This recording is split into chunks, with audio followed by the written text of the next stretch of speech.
So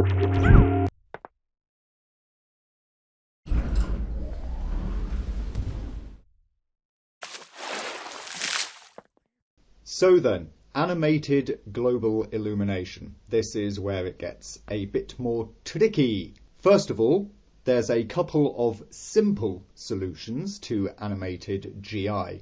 The first, of course, is when we are using brute force, right? If we're going to use brute force, non-interpolated global illumination, then all we have to do is just go for it. Just turn up enough samples until we get rid of the noise. It's no different having anything else that is animated, right? When we've got normal lights, environment lights, area lights or whatever, and we've got some sort of animation, obviously they create a bit of noise, and if they're very noisy and you render an animation, then the noise appears to sort of fizz about a bit like film grain, and you just turn up the settings until you get rid of the noise well enough. So the most basic thing in animated GI is to just use brute force. You turn up the samples enough until it goes smooth, and everything, it doesn't matter what you're rendering, whether it's camera motion, object motion, doesn't really matter. It just works. The problem that you have there, of course, is the amount of time it takes to render. So what folks often want to do is they want to be able to use interpolated GI, but animated. Now, we've already seen one solution for that with regards to the cache, and that, of course, is for camera motion only. Now, I say camera motion only. Really, what it comes down to is no movement of the shading. There cannot be any movement in the shadows. When you're using the cache like that, the shadows must not move. So that means no moving lights, no moving objects that are of course going to be casting shadows, no deforming objects, no deforming meshes, and so on. That is why that is good for camera motion only. In a situation like this, where we've got not only our camera moving, but we've got, a deforming character coming along, and though it's not so easy to see from this angle, it shows up more when rendered, but I will assure you that we do also have a moving light. Yeah, we can see the shading change across the geo there, because I do have a light. It's a distant light that is twisting and turning as if the sun is setting or something. Very fast setting sun, considering it's happening over just a few frames, but you get the idea. We've got every type of motion in this scene.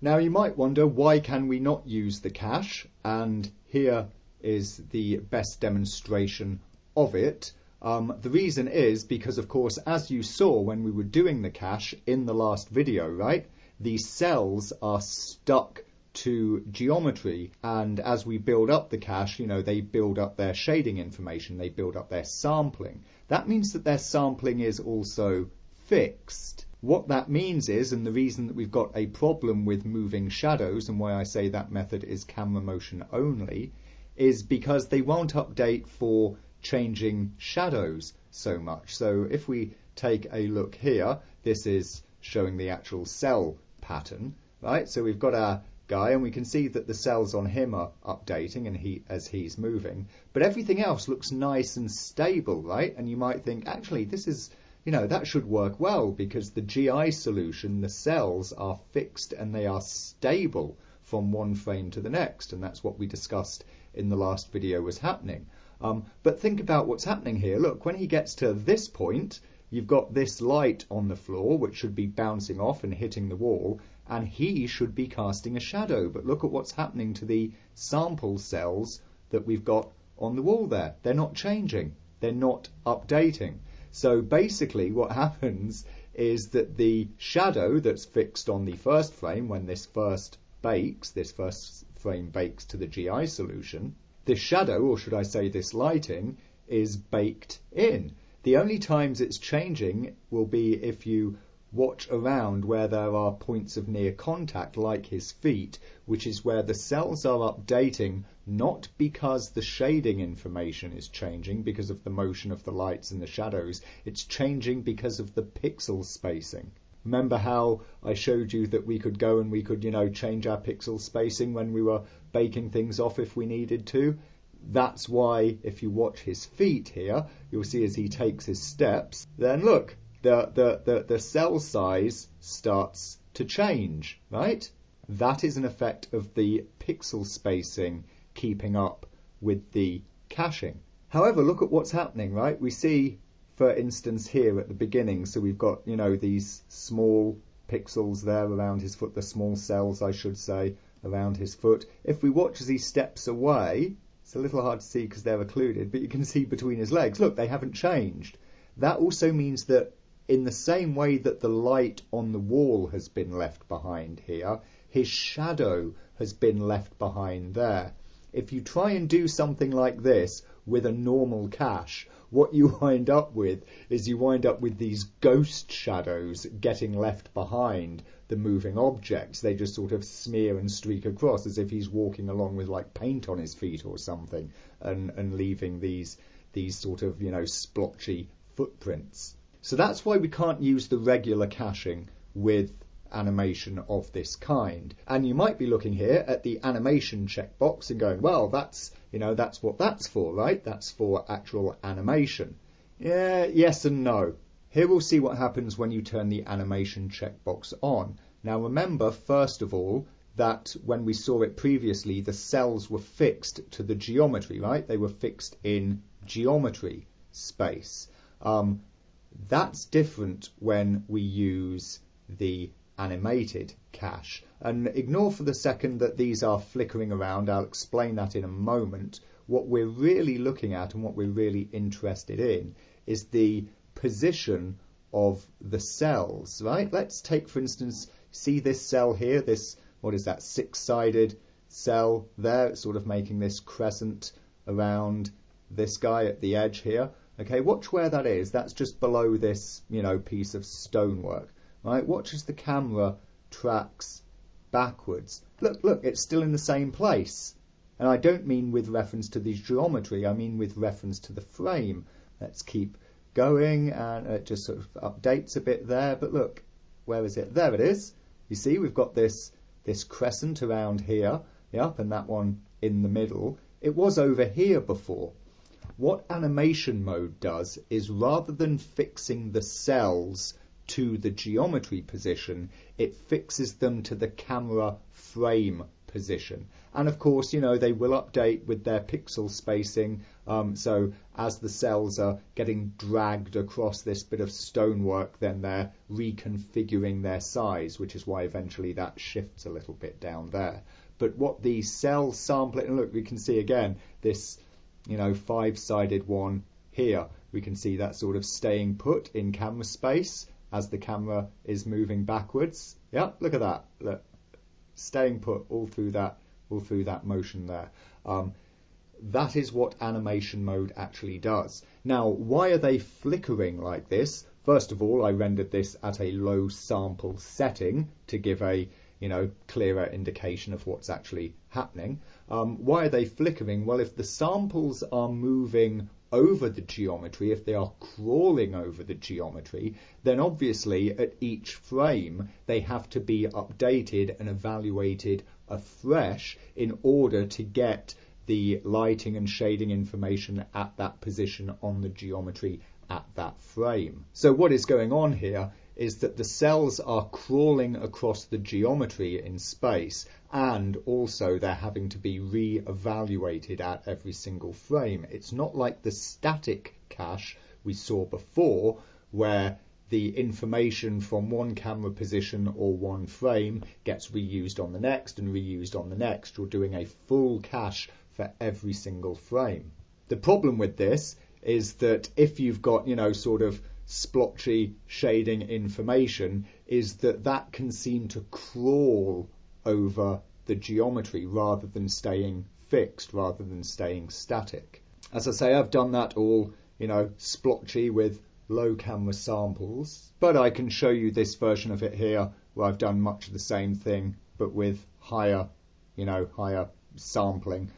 Again, look, you can see that the cells are staying put in the camera space and they're crawling over the geometry, and you can see some of the little flickeriness that gives us as they have to update like that. And you sort of, every now and then, because of course the light is moving, that shadow has to move up. You can see how it sort of, almost jumps up a little bit every here and there. So you get this odd, bit of movement in the shadows like that. The other thing that's oft pointed out that you can do with the animation cache on is to set a frame step. Obviously, as I just said, it's not able to reuse lighting cache information from previous frames, previous time steps, because obviously you've got moving shadows. It needs to update on every frame, right? It needs to do a full re-evaluation. So one of the things that people will sometimes try and do is they'll use the frame step. This lets you cache every few frames, every second frame, 10th frame, 20th frame, whatever it is. And because you've used the animation cache, then what the renderer will do at render time, if it's rendering an in-between frame, is it will look at the two cache frames that you've got and it will sort of blur them together in order to render the in-between frames. And, this of course can speed up your caching process. However, the effect you get is something much more like this. You see how every few frames the lighting suddenly shifts, the shadow suddenly shifts. Watch especially the shadows around his feet. You see, look, the shadows remain behind and then boom, they catch up. Remain behind and boom, they catch up. Here we go again. And step catch. Step catch. See? And look, that shadow there has been left behind. Give it another few frames of render and that would catch back up to him. The lighting is nice and smooth, there isn't really any great, fizzing to it, right? There's no sort of fizzing splotches going on. It's pretty stable because we've used a frame spacing. But what it also means is that shadows do get left behind and then have to catch up again, which obviously doesn't look very realistic and is less than ideal. Here we see another example of the same thing. This is done with some slightly higher sample settings, and basically just a slightly different frame step. So a few frames less. I think this one's 10 rather than 12, and you can see quite clearly how the shadow gets left behind and then snap catches up, and there you go. So not ideal. As such, we can ask ourselves, well, what is the animation cache good for? And I'll be entirely honest with you, in my own opinion, not a lot. And so then we ask, what is the answer to doing, animated GI with interpolated mode?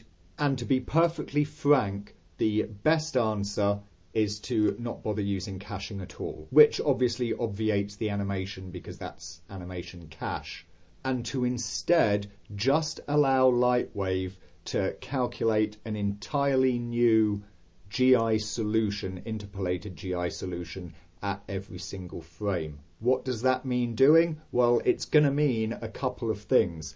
First of all, even though on a still frame, splotches at a nice high ray setting aren't especially visible, they are still there, and in animation they will really, really show up because of course things are moving around. And the fact that you're calculating a brand new interpolated GI solution at every single frame means of course that the shading in each cell is moving around, right? And the cells themselves are probably shifting around a little bit. Because there's no static cache, they can't be fixed in place to the geometry. That means that you're going to have to use very high ray settings. On a scene such as this one, we see 2800. That's probably about minimum for this scene.